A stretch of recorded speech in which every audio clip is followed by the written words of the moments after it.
Imagine staring out at the horizon of the vast, unforgiving Pacific Ocean and watching the water slowly turn black with steel. It is November 1943.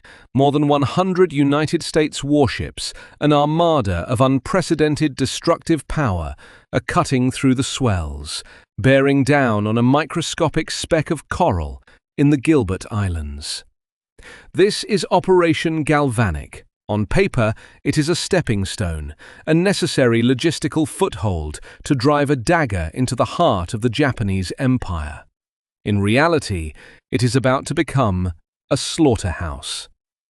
We are looking at the island of Besio, part of the Tarawa Atoll, a strip of sand barely 2 miles long and 800 yards wide. To put that in perspective, this entire battlefield is significantly smaller than Central Park in New York City. Yet upon this tiny sliver of earth, the United States Marine Corps and the Imperial Japanese Navy are about to collide in a concentrated inferno of violence that will fundamentally rewrite the manual on amphibious warfare. Before we dissect the mechanics of this brutal island-hopping siege, hit that subscribe button, turn on notifications, and sound off in the comments with what military campaign you want us to analyze next.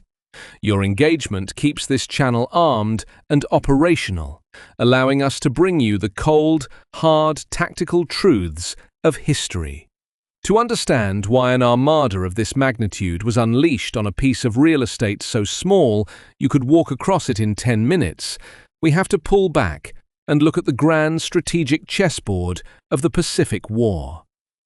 By late 1943, the United States had clawed its way back from the ashes of Pearl Harbor. The Japanese advance had been halted at Midway, and the grueling jungle rot nightmare of Guadalcanal had proven that American forces could take territory back from the empire. But the Pacific is vast, a tyranny of distance that logistics officers still have nightmares about. The American High Command was divided. General Douglas MacArthur wanted to push up through the Southwest Pacific from New Guinea to the Philippines, fulfilling his dramatic promise to return. But Admiral Ernest J. King, the notoriously abrasive Commander-in-Chief of the United States Fleet, and Admiral Chester W. Nimitz, Commander of the Pacific Fleet, had a different vision. They championed the Central Pacific Drive. This strategy was essentially a high-speed, island-hopping highway straight across the ocean, moving from the Gilberts to the Marshalls, then to the Marianas, and finally into the Japanese home islands. It was a strategy dictated by the operational range of heavy bombers and the logistical tether of fleet carriers. You cannot bomb Tokyo if you do not have airfields within 2,000 miles of it. And to get those airfields, you have to take them by force. The Gilbert Islands were the first door that needed to be kicked in, but there was a massive doctrinal shadow hanging over this entire operation, a ghost from a previous war that terrified every Marine and naval planner in Washington. That ghost was Gallipoli. In 1915, during the First World War, British and Allied forces attempted a massive amphibious landing against the Ottoman Empire at the Dardanelles. It was a catastrophic failure, resulting in hundreds of thousands of casualties, and proving to the world that landing infantry against a heavily fortified, modern defensive line was tactical suicide. For 2 decades after World War I, European military theorists considered the large-scale amphibious assault to be a dead concept. But the United States Marine Corps did not have the luxury of abandoning the concept. Their entire existence in a potential Pacific War, as outlined in War Plan Orange, relied on seizing forward naval bases. So, throughout the 1920s and 1930s, Marine officers relentlessly studied the Gallipoli disaster. They analyzed the failures in naval gunfire support, the disastrous ship-to-shore logistics, and the lack of specialized landing craft. This obsessive study culminated in the 1934 tentative manual for landing operations, the very blueprint that the Marines were about to test in the bloody waters of Tarawa. How do you crack a fortress when the front door is a coral reef and the walls are made of 8-foot-thick ironwood and sand? You bring overwhelming, concentrated firepower, or at least that is what the manual dictates. Let us examine the defenders who spent a year preparing for this exact American strategy. The Japanese garrison on Betio was commanded by Rear Admiral Keiji Shibasaki, a veteran pragmatic officer who understood the grim mathematics of his assignment. He was not tasked with winning the war. He was tasked with bleeding the American Pacific Fleet so severely that the political will in Washington would break. Shibasaki famously boasted to his men that 1 million Americans could not take Tarawa in 100 years. This was not mere propaganda. It was an engineering assessment. Betio was arguably the most heavily fortified atoll in the history of human warfare. Shibasaki commanded approximately 4,700 men. This included the elite 7th Sasebo Special Naval Landing Force. These were not standard Imperial Japanese Army conscripts. They were the Japanese equivalent of Marines, highly trained, fanatically motivated, and heavily armed. They were supported by the 3rd Special Base Force and the 111th Pioneers, a construction unit consisting heavily of Korean laborers, tasked with building Shibasaki's nightmare labyrinth.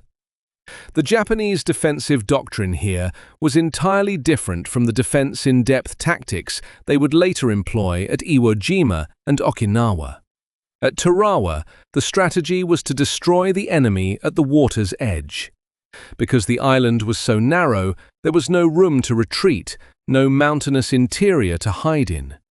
Every square inch of Betio was integrated into a masterfully designed, mutually supporting kill zone. The engineers constructed over 500 pillboxes, bunkers, and strongpoints. These were not simple sandbag forts.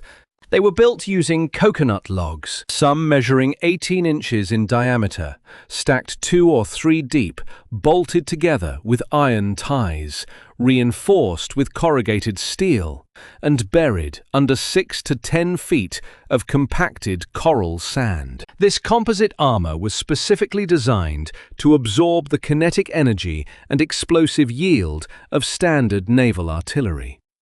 A direct hit from a 5-inch destroyer shell would simply bounce off or detonate harmlessly in the sand layer.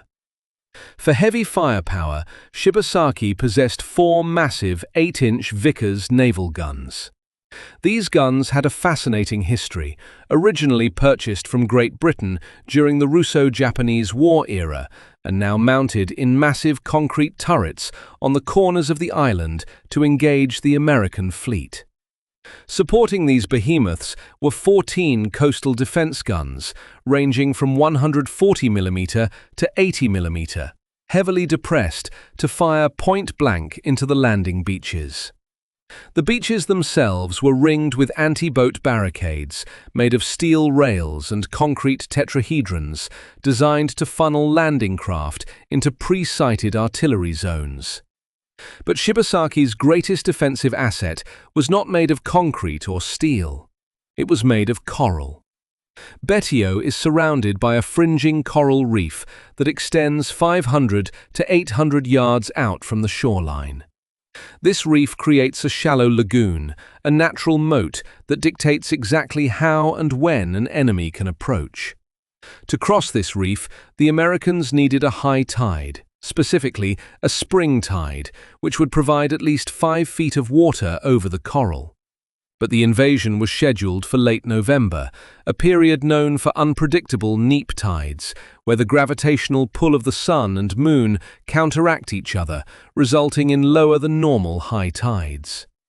Did the planners in Pearl Harbor truly understand what a neap tide would do to a plywood boat carrying 36 heavily burdened Marines? They knew the risk, but the strategic timetable dictated by Admiral King would not wait for the moon to align perfectly. Against this island fortress, the United States assembled Task Force 53, a component of Admiral Raymond Spruance's Fifth Fleet, commanded by the notoriously aggressive Rear Admiral Richmond Kelly Turner. The ground assault element was the 5th Amphibious Corps, commanded by Major General Holland Howlin Mad Smith, with the actual landing force being the 2nd Marine Division under Major General Julian Smith. The scale of the American Armada was staggering, a testament to the terrifying industrial output of the United States war machine just 2 years after Pearl Harbor. The fleet included 17 aircraft carriers, a mix of light carriers and escort carriers, 12 battleships, 8 heavy cruisers, 4 light cruisers, and 66 destroyers. Among the battleships were the USS Colorado, the USS Maryland, and the USS Tennessee. The Maryland and Tennessee were veterans of Battleship Row, ships that had been bombed at Pearl Harbor, resurrected from the mud, upgraded with modern radar and anti-aircraft suites, and sent back across the ocean to exact vengeance. The firepower this fleet could bring to bear was mathematically absurd. The pre-invasion bombardment plan called for delivering over 3,000 tons of high explosives onto an island the size of a golf course in just a few hours. The naval planners promised the Marines that Betio would be obliterated, that the island would be sunk, and that the landing troops would merely have to walk ashore and mop up the stunned survivors. It was a dangerous illusion, born of a fundamental misunderstanding of naval gunnery against hardened point targets. Battleships firing from 10 miles out employ a plunging trajectory. The massive 16-inch and 14-inch shells come down at a steep angle. This is devastating for penetrating the armored deck of an enemy warship, but it is highly inefficient for destroying a low-profile, sand-covered bunker. A near miss does nothing to a coconut log structure, and a direct hit on the roof often fails to penetrate the deep coral sand. To destroy Shibasaki's defenses, the Navy needed direct flat trajectory fire from close range, punching right through the firing slits of the pillboxes. But the presence of the 8-inch Vickers guns on the island forced the American heavy ships to keep their distance initially.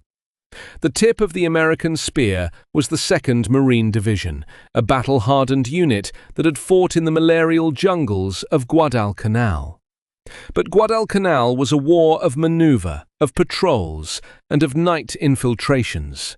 Tarawa was going to be a frontal assault, a mechanized siege more akin to the Union Army assaulting the trenches of Petersburg in 1864, but compressed into a time frame of hours rather than months. To get the Marines across that deadly coral reef, the United States deployed a revolutionary yet highly experimental piece of equipment: the Landing Vehicle Tract, or LVT. Originally designed as a civilian rescue vehicle for the Florida Everglades, the military adapted it into the LVT-1 Alligator and the newer LVT-2 Water Buffalo. These were amphibious tractors capable of churning through the water and then using their tracks to crawl directly over the coral reef and onto the beach. They were a technological miracle, but they had severe limitations. They were completely unarmored. Their thin steel hulls could be pierced by standard machine gun fire, let alone shrapnel or anti-boat artillery. They were armed only with .50 caliber and .30 caliber machine guns, mounted behind basic gun shields. Furthermore, the supply was critically low. The military had only managed to scrape together 125 LVTs for the operation. This presented a terrifying logistical bottleneck. 125 LVTs could only carry the first 3 assault waves. The 4th, 5th, and 6th waves, the crucial reinforcements, the tanks, the artillery, and the medical supplies, would have to be carried in standard LCVP Higgins boats. The Higgins boat was a marvel of mass production, made of marine plywood, capable of carrying a 36-man platoon and featuring a drop-down steel ramp at the bow.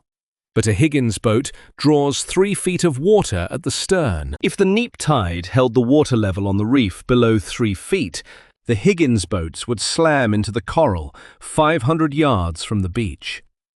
The Marines inside would have to drop the ramp and wade through chest-deep water under the concentrated crossfire of over 500 Japanese machine guns and artillery pieces.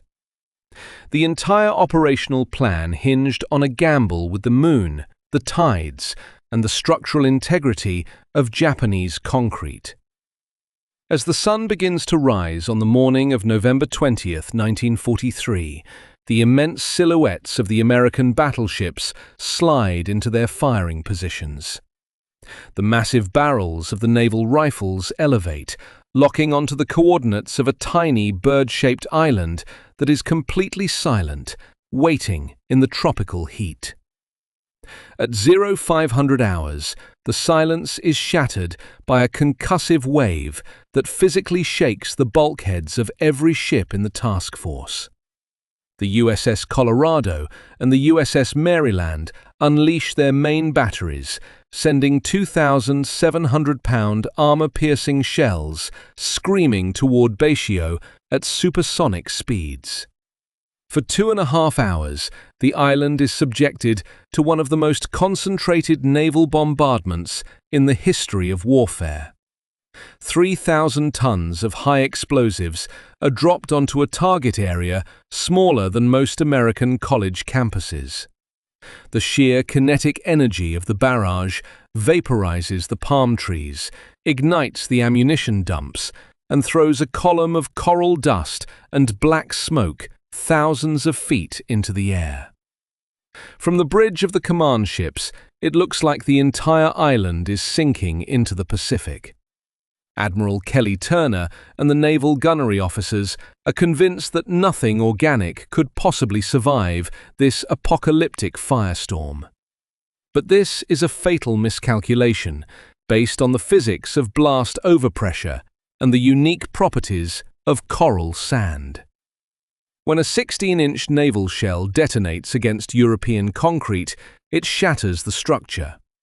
But when it strikes Shibasaki's bunkers, the 8 feet of compacted coral sand acts as a fluid, absorbing and dispersing the explosive energy before it can fracture the thick coconut logs underneath. The Japanese defenders are deafened, bleeding from the nose and ears due to the concussive pressure, but the vast majority of their heavy weapons and interlocking machine gun nests remain completely intact. As the smoke obscures the island, the American assault waves begin their agonizingly slow approach. The first 3 waves are loaded into the LVT-1 Alligators and LVT-2 Water Buffaloes. Powered by 250 horsepower Continental radial engines, these amphibious tractors are mechanical marvels, utilizing cupped treads that act as paddles in the water and tracks on land. But they are tragically slow, managing a top speed of perhaps 4 to 5 knots in the choppy lagoon. More importantly, they are essentially unarmored aluminium and thin steel bathtubs. As they cross the line of departure, the horrific reality of the neap tide becomes undeniable. The water over the fringing reef is not 5 feet deep, it is barely 3 feet, and in some places, the coral is exposed to the air. The LVTs grind their tracks into the reef, successfully crawling over the barrier, but their slow speed makes them sitting ducks. The Japanese hold their fire until the LVTs are perfectly silhouetted against the morning sun. Then, the island erupts. Shibasaki's gunners open up with the Type 92 heavy machine gun, a devastating 7.7mm weapon ominously nicknamed the Woodpecker by the Marines for its distinct, rhythmic, and terrifying rate of fire. The armor-piercing rounds punch straight through the thin hulls of the LVTs, instantly killing the drivers and the tightly packed Marines inside. But the true nightmare is reserved for the 4th, 5th and 6th waves, which are being carried in standard LCVP Higgins boats. These plywood landing craft draw 3 to 4 feet of water at the stern. As they approach the reef, 500 yards from the beach, they violently run aground on the coral and cannot move an inch further. The ramps drop. Marines, burdened with 80 pounds of ammunition, weapons and combat gear, step off the ramps into waist-deep, sometimes chest-deep water. How do you maintain tactical unit cohesion when your platoon is submerged to the chest, wading through a half-mile of water, while heavy machine gun fire turns the lagoon into a slaughterhouse? The brutal answer is that you do not. Cohesion disintegrates into a desperate individual struggle for survival. This is not a modern, mechanized amphibious landing. This is Pickett's charge at Gettysburg, but executed in a shallow ocean against fortified pillboxes rather than a stone wall. Just as Confederate infantry marched slowly across a mile of open ground into massed Union artillery, the Marines of the 2nd Division are forced to wade through 500 yards of open water into pre-sighted, interlocking fields of fire. Japanese Type 41 75mm mountain guns, depressed for direct fire, skip high-explosive rounds across the water's surface like stones, detonating amid the tightly packed formations of wading men. The water turns crimson, and the drag of the ocean, combined with the weight of wet gear, pulls many wounded Marines under, drowning them before they can even reach the sand. The landing zones are designated Red Beach 1, 2 and 3, stretching along the northern shore of Betio. Colonel David M. Shoup, the tough, cigar-chomping commander of the 2nd Marine Regiment, lands at Red Beach 2. His LVT is disabled by artillery, forcing him to wade ashore under intense fire, sustaining a shrapnel wound to his leg in the process. The Marines who miraculously survive the gauntlet of the lagoon face a new, claustrophobic nightmare upon reaching the shore: the seawall. Constructed of horizontally stacked coconut logs, this barricade is 4 to 5 feet high and rings the entire northern beach. It provides the only immediate defilade from the grazing machine gun fire, but it instantly becomes a tactical trap. Much like the sunken road at the Battle of Antietam in 1862, which provided initial cover for Confederate troops, but soon turned into a bloody trench when Union forces achieved enfilading fire, the seawall at Tarawa pins the Marines down. To stay behind the wall is to survive the next 5 minutes. But to stay behind the wall means the invasion loses its momentum, and the men will eventually be annihilated by Japanese knee mortars dropping high explosives directly onto their heads. To break this mechanized stalemate, the Marines desperately need heavy armor. The operational plan calls for the deployment of M4A2 Sherman tanks from the Marine 1st Tank Battalion. The M4A2 is a formidable machine, powered by twin General Motors diesel engines, armed with a 75mm main gun, protected by over 2 inches of frontal steel armor, and fitted with deep wading trunks that allow it to operate in several feet of water. But the naval bombardment, while failing to destroy the bunkers, has severely cratered the coral reef. These massive craters are completely invisible under the surface of the lagoon. Several Shermans drive off the edge of the reef or plunge directly into these submerged bomb craters, instantly flooding their engines and drowning their crews in dark, churning water. The few Shermans that actually make it to the beach, such as the tanks named Cecilia and China Gal, are immediately targeted by Japanese anti-tank guns and suicidal infantry armed with magnetic mines. Because the infantry's SCR-300 backpack radios have been shorted out by the salt water during the wading phase, there is absolutely no communication between the grunts pinned behind the seawall and the tanks buttoned up in the sweltering heat.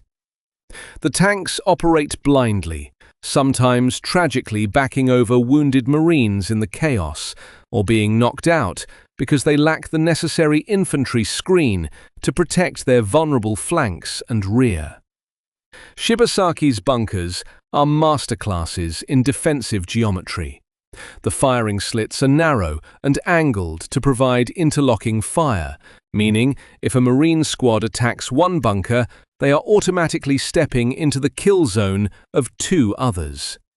Standard M1 Garand rifle fire and fragmentation grenades are completely useless against the thick coconut logs and packed sand. The only weapon system capable of breaking this deadlock is the M2 flamethrower, operated by highly trained combat engineers. The M2 consists of 2 tanks of thickened, napalm-like fuel and a smaller tank of compressed nitrogen propellant. It has an effective range of perhaps 40 yards. To utilize it, a Marine engineer carrying 70 pounds of highly volatile liquid on his back must stand up, expose himself to enemy fire, and walk within 40 yards of a fortified machine gun nest. When the flamethrower fires, the thickened fuel adheres to the firing slits and the surrounding wood, sucking the oxygen out of the bunker and incinerating the occupants in a horrific microenvironment exceeding 2,000 degrees Fahrenheit. Working in lethal tandem with the flamethrowers are Marines carrying TNT satchel charges. Once the flamethrower suppresses the bunker's firing slit, a Marine sprints forward, pulls the fuse, and shoves 20 pounds of high explosives directly through the aperture or down the ventilation shaft. It is a brutal, primitive, and highly intimate form of warfare, requiring unimaginable physical courage and resulting in horrific casualties among the engineering squads. When your radios are dead, your battalion commanders are bleeding out in the surf, and your supply line is a mile of open water under relentless artillery fire. Who makes the tactical decisions? The rigid, top-down command structure shatters under the pressure, and the battle defaults to the corporals, the sergeants, and the junior lieutenants. Men like First Lieutenant William D. Hawkins, commanding a scout sniper platoon, who repeatedly exposes himself to heavy fire, personally clearing half a dozen pillboxes with grenades and a Thompson submachine gun, despite being severely wounded. This decentralized initiative, the aggressive ethos bred into the enlisted ranks, is the core strength of the Marine Corps doctrine, and it is the only thing preventing a complete massacre on the beaches of Betio. By late afternoon, the situation is teetering on the edge of total disaster. The Marines hold a precarious, fragmented beachhead that is nowhere deeper than 70 yards. The long pier, a wooden structure extending 500 yards into the lagoon between Red Beach 2 and Red Beach 3, becomes a vital, bloody artery for reinforcements. Marines are using it to bypass the deepest water of the reef, but Japanese snipers, hidden in the wooden pilings and within the rusted hulk of a destroyed freighter, pick them off one by one. General Julian Smith, out on the flagship USS Maryland, receives only fragmented, desperate reports. The casualty rate is staggering, with over 1,500 Marines dead or wounded in the first 12 hours of combat. Ammunition is running out, medical supplies are exhausted, and the tide is finally beginning to rise, threatening to drown the hundreds of wounded men who are trapped against the seawall with nowhere to go. Colonel Shoup establishes his command post behind a captured Japanese bunker near the base of the pier, surrounded by dead bodies and the deafening roar of combat. He sends a stark, pragmatic message back to the fleet, stating that casualties are many, the percentage of dead is not known, and combat efficiency is at 20%. As the sun sets on November 20th, the battlefield descends into a terrifying, chaotic darkness. The thick smoke from burning oil tanks and shattered coconut trees chokes the air, obscuring the stars and creating a claustrophobic canopy over the island.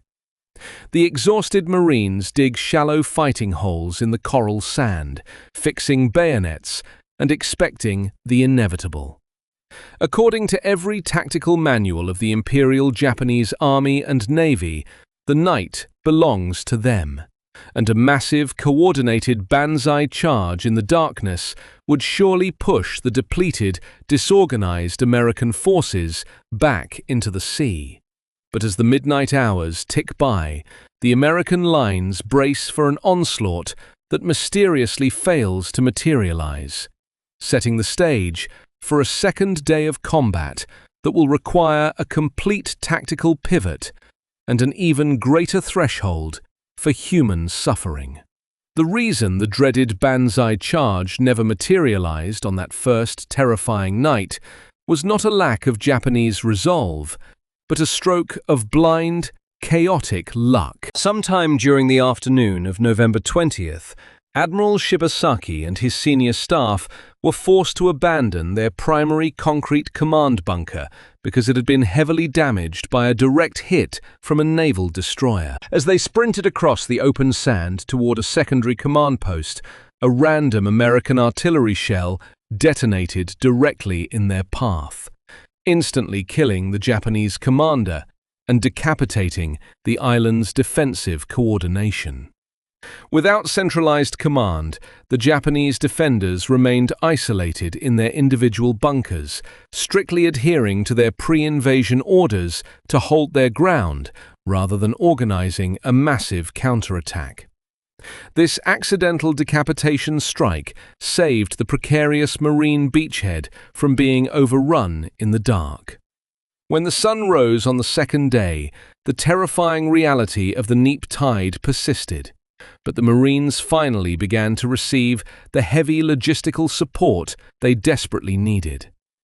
Naval gunfire support became exponentially more accurate as forward observers established direct radio links with the destroyers sitting just offshore. Instead of area bombardment, the destroyers began executing point-target fire, dropping 5-inch shells directly into the firing slits of the Japanese pillboxes from a range of less than a mile. The arrival of fresh reinforcements, specifically the 1st Battalion, 8th Marines, brought a renewed offensive momentum, although they too suffered horrendous casualties wading across the reef. The tactical geometry of the island began to shift as Marines utilized bulldozers to literally bury Japanese bunkers alive, sealing the firing ports with tons of coral sand while the defenders were still inside. What did the United States military learn from this concentrated slaughterhouse? The foremost lesson was the absolute necessity of tracked amphibious vehicles. The Higgins boat, while a masterpiece of shallow water logistics, was a death trap against a fortified coral reef. The military-industrial complex immediately shifted gears, prioritizing the mass production of the LVT-3 Bushmaster and the LVT-4 Water Buffalo, ensuring that future invasions would have enough armored tractors to carry the entire assault force, not just the first 3 waves. Furthermore, the naval bombardment doctrine was fundamentally rewritten. Planners realize that tonnage alone does not equal destruction. Future operations at Kwajalein and Eniwetok would feature prolonged, deliberate, point-target bombardment over several days, utilizing armor-piercing shells designed to penetrate concrete before detonating. The intelligence failure regarding the neap tide at Tarawa is a textbook example of institutional arrogance overriding local expertise. Prior to the invasion, a former New Zealand harbour master named Major Frank Holland, who had lived in the Gilberts for 15 years, explicitly warned Admiral Turner's staff that there would not be enough water over the reef. The naval meteorologists, relying on mathematical tide tables generated thousands of miles away, dismissed his warnings.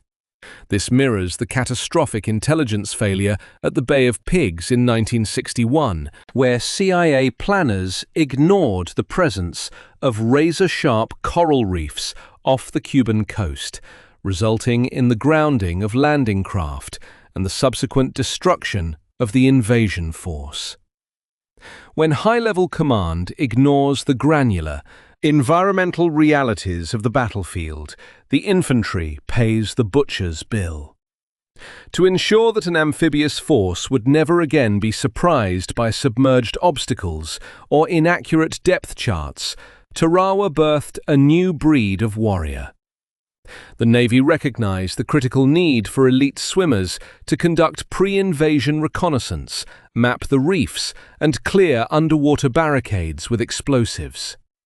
This led directly to the massive expansion of the Underwater Demolition Teams, or UDTs, the direct tactical ancestors of the modern Navy SEALs. From a logistical standpoint, the beachhead at Betio was a masterclass in chaotic friction.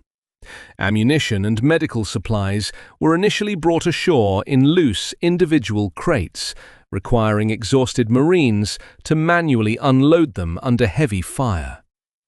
This bottleneck forced the military to adopt palletized cargo loading, a seemingly mundane logistical tweak that exponentially increased the speed of resupply in future operations. Economically, Tarawa highlighted the terrifying asymmetry of the Pacific War. The Japanese Empire had spent a year and immense resources fortifying Betio, only to lose it in 76 hours. The United States lost over 100 expensive LVTs and Higgins boats in the assault, but the Detroit assembly lines replaced them before the casualty telegrams even reached the families. The American war machine could absorb material losses that would permanently cripple the Japanese logistical chain. The political and cultural shockwave generated by Tarawa was unprecedented in the American experience of World War II. When the casualty lists were published, revealing over 1,000 Marines dead and 2,000 wounded in just 3 days, the American public was horrified. The outrage in Washington was palpable, with some politicians demanding congressional investigations into Admiral Turner and General Smith. This public trauma was amplified by the release of the documentary With the Marines at Tarawa, which showed actual unedited footage of dead Americans floating in the surf. This was a watershed moment in military media relations, bearing a striking resemblance to the public shock following the Battle of Antietam in 1862, when photographer Matthew Brady exhibited images of bloated corpses on the battlefield, shattering the romanticized illusion of war for the American public. President Franklin D. Roosevelt personally authorized the release of the Tarawa footage, making a cold, calculated political decision that the visceral horror of the battle would galvanize the nation and drive war bond sales rather than break their spirit. By the night of November 22nd, the remaining Japanese defenders were compressed into the narrow tail of the island. Knowing that no reinforcement or evacuation was coming, the the surviving 300 Japanese troops launched a final, desperate banzai charge into the lines of the 6th Marine Regiment. It was a chaotic, hand-to-hand melee in the dark, fought with bayonets, entrenching tools, and point-blank artillery fire, resulting in the complete annihilation of the Japanese force. Out of the nearly 4,700 Japanese and Korean defenders on Betio, only one officer, 16 enlisted men, and 129 Korean laborers survived to be taken prisoner. The casualty rate for the defenders was an apocalyptic 97%. Operation Galvanic was a brutal, unforgiving crucible. It proved that the Central Pacific Drive was viable, but it also proved that the Japanese strategy of static, heavily fortified island defense could exact a horrific toll in American blood. Tarawa was not a flawless victory. It was a bloody, stumbling first step into a new era of mechanized warfare. The United States Marine Corps took the agonizing lessons learned in the shallow waters of the Gilbert Islands and forged them into a lethal, unstoppable amphibious doctrine that would eventually shatter the Japanese Empire. We study these battlefields not to glorify the slaughter, but to understand the supreme price of tactical evolution. The coral sand of Betio was the laboratory where the modern amphibious assault was forged in fire and blood. What was the most critical tactical failure of the American forces at Tarawa? A. The reliance on inaccurate tide tables and dismissal of local intelligence. B.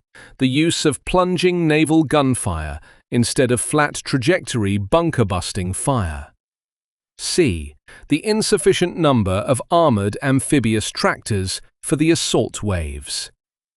Drop your tactical assessment in the comments below.